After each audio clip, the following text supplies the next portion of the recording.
అందరికీ నమస్కారం. నేను మీ గోపాల్ అయ్యంగార్. శ్రీమతే రామానుజాయ నమః.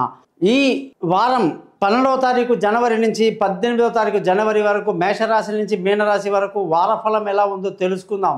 గతంలో మనం బుధగ్రహం గురించి చాలా వివరాలు తెలుసుకున్నాం. బుధగ్రహానికి అధిపతి ఎవరు, బుధగ్రహాన్ని ఎలా ఇంప్రెస్ చేసుకోవాలి జాతకంలో అనే విషయాలన్నీ చెప్పాం.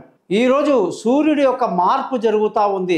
ఈ సూర్యుడు వచ్చేసి ధనుస్సు రాశిలో నుంచి మకర రాశిలోకి ప్రవేశించేటువంటి సమయం అనేది ఏర్పడుతుంది. కాబట్టి దీనిని మకర సంక్రమణం అంటారు, మకర సంక్రాంతి అంటారు.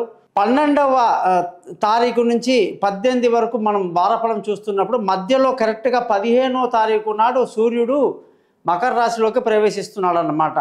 దానివల్ల కూడా 12 రాశులకు ఎలాంటి చేంజెస్ ఉన్నాయనేది తెలుసుకుంటూ ఈ వారంలో గ్రహాల స్థితి చూసుకుంటే గురువు వృషభ రాశిలో, చంద్రుడు మిథునం, కర్కాటకం, సింహం రాశిలో ప్రయాణిస్తూ, కుజుడు కర్కాటక రాశిలో, కేతు కన్యా రాశిలో, సూర్యుడు బుధుడు ధనుసు రాశిలో ఉండి 15వ తారీఖు నాడు సూర్యుడు వచ్చేసి మకర రాశిలోకి రావటం, శని శుక్రగ్రహాలు కుంభరాశిలో కలిసి ఉండడం, రాహు మీనరాశిలో సంచరించడం అనేది ఈ వారం జరుగుతూ ఉంది.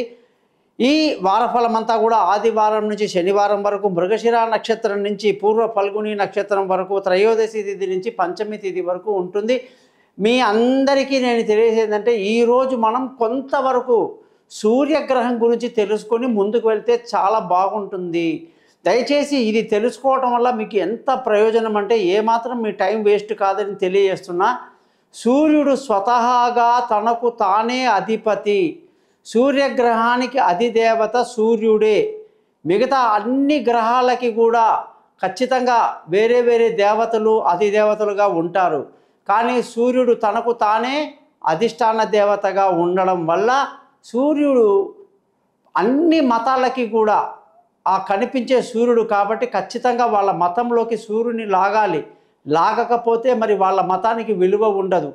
అదేంటయ్యా కనబడే చంద్రుణ్ణి లాగట్లేదు, మీరు సూర్యుడిని చూపించట్లేదు, మీదేం మతం అని అడుగుతారు జనాలు.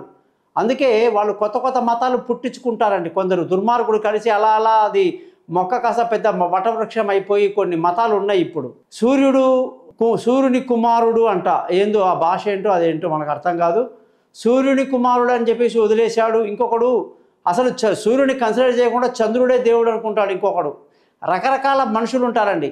హిందూ మతం మాత్రమే ఆదిత్యుడికి సూర్యుడికి అనేక నామాలతో అత్యంత అద్భుతమైనటువంటి గౌరవాన్ని ఇచ్చి సూర్యుడే సూర్యనారాయణుడు సూర్యమండలం దాటి అనేక 14 లోకాలండి. అసలు పైన 7 లోకాలు, కింద 7 లోకాలు ఉంటాయండి. ఆ లోకాలన్నీ ఏమిటి, అందులో సూర్యుని యొక్క లోకం ఏమిటి, ఆయన ఎంత దగ్గరలో, మనకు చాలా దగ్గరలో ఉంటాడు సూర్యుడు. మనం అనుకుంటాం ఇక ఆయన్ని దాటిన తర్వాత అనేక లోకాల్లో లాస్ట్కి ఉండేది బ్రహ్మలోకము. మొత్తం ఇదంతా కూడా వైకుంఠం, మహావిష్ణువు లోపల ఇవన్నీ కూడా ఉంటాయన్నమాట. ఈ లోకాలన్నీ అంత అద్భుతంగా చెప్పడం జరిగింది. సూర్యుడి గురించి అగస్త్య మహాముని రాముల వారికి ఆదిత్య హృదయం అనే మంత్రాన్ని బోధించి అందులో అత్యంత గొప్ప నామాలు, సూర్యుడి యొక్క నామాలు చెప్పడం జరిగిందండి. దయచేసి రోజు మీరు ఈ సూర్యుని యొక్క ఆదిత్య హృదయం చదవడం, వినడం చాలా మంచిది. మహానుభావులు శాస్త్రి అనే ఒక పెద్ద అయినా కూడా రాగంతో పాటు ఆదిత్య హృదయాన్ని ఎంతో అద్భుతంగా అందులో చెప్పడం జరిగింది. సూర్యాష్టకం అని ఇంకో మంత్రం ఉంది, అది ఒక అద్భుతము. జపా కుసుమ సంకాసం అని చెప్పేటువంటి సూర్యమంత్రం 2 లైన్లు ఎప్పుడూ అందరూ చదువుకోవచ్చండి. ఈ విధంగా సూర్యుడి గురించి అత్యంత గొప్పగా వర్ణించిన ఏకైక మతము హిందూ మతం మాత్రమే. హిందూ మతంలో మాత్రమే సూర్యుడు అక్షయ పాత్రని ధర్మరాజుకు ఇవ్వడం కానీ, శమంతకమణిని ఇవ్వడం కానీ అనేకంగా మనం సూర్యుని యొక్క ఉపాసనలు వింటూ ఉంటామన్నమాట. అంత గొప్ప సూర్యుడు ఇప్పుడు మకర రాశిలోకి ప్రవేశించడం వల్ల ఉత్తరాయణ కాలం అనేది మొదలవుతుంది అని అత్యంత గొప్పగా చెబుతూ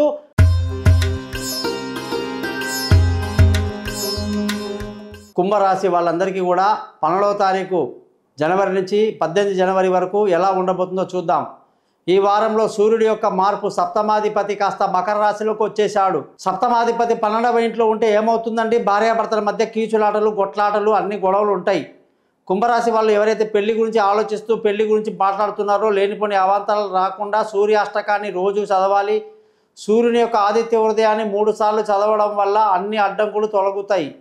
లేకుంటే వ్యయంలో ఉన్న సూర్యుడు కాస్త పార్ట్నర్షిప్లో దెబ్బ కొడతాడు. భార్యాభర్తల మధ్య గొడవలు, అలాగే పెళ్ళి కాని వాళ్లకు కొత్త కొత్త ప్రాబ్లమ్స్, అలాగే అనేక విషయాలు ఇబ్బందులు వస్తాయి. కాబట్టి జాగ్రత్తగా ఉండడం మంచిది. ప్రేమికులకు అస్సలు మంచిది కాదు అలాంటి పరిస్థితి అన్నమాట. జాగ్రత్తగా ఉండాలి.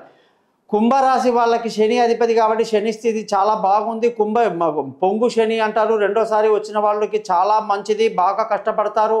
జీవితంలో అత్యంత ఉన్నత స్థితిలోకి వెళ్తారు. ఇప్పుడు పడ్డ కష్టం మళ్ళీ ఎప్పుడు పడరన్నమాట. కుంభరాశి వాళ్ళు అంత టైం బాగా కష్టపడి సంపాదించి పైకి వస్తారు. ఆత్మవిశ్వాసం మెండుగా ఉంటుంది. ధన ఆదాయం బాగుంటుంది. కుటుంబ సంతోషం బాగుంటుంది. పిల్లల డెవలప్మెంట్ బాగుంటుంది.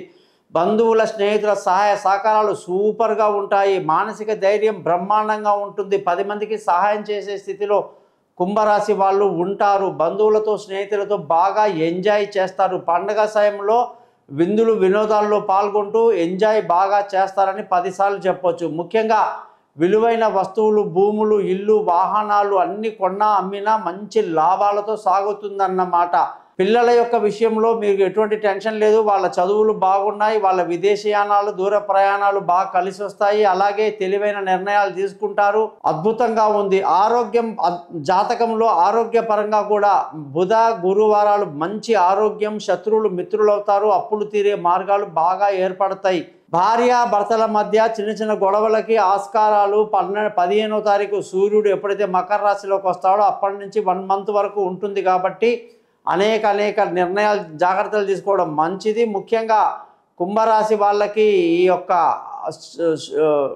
అదృష్టం కానీ చూసుకుంటే మంచి అదృష్టం ఉంది. తండ్రి సహకారం బాగుంది. పెద్దల ఆశీస్సులు బాగున్నాయి. మీరందరూ కూడా ధర్మ మార్గాన్ని పాటిస్తూ వాళ్ళ సలహాలు తీసుకుంటూ బాగా అభివృద్ధిలోకి వస్తారు.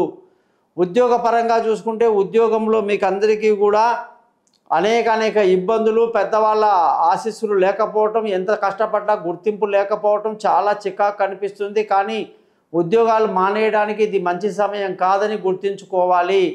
ఈ రాశి వాళ్ళందరికీ కూడా కుజుడు 6వ ఇంట్లో ఉండి చెడ్డ పేరు తెచ్చిపెడతాడు. కాబట్టి ఈ జాగ్రత్తగా ఉద్యోగం చేసుకోవటం, క్రమశిక్షణతో మెలక్కడం మంచిది.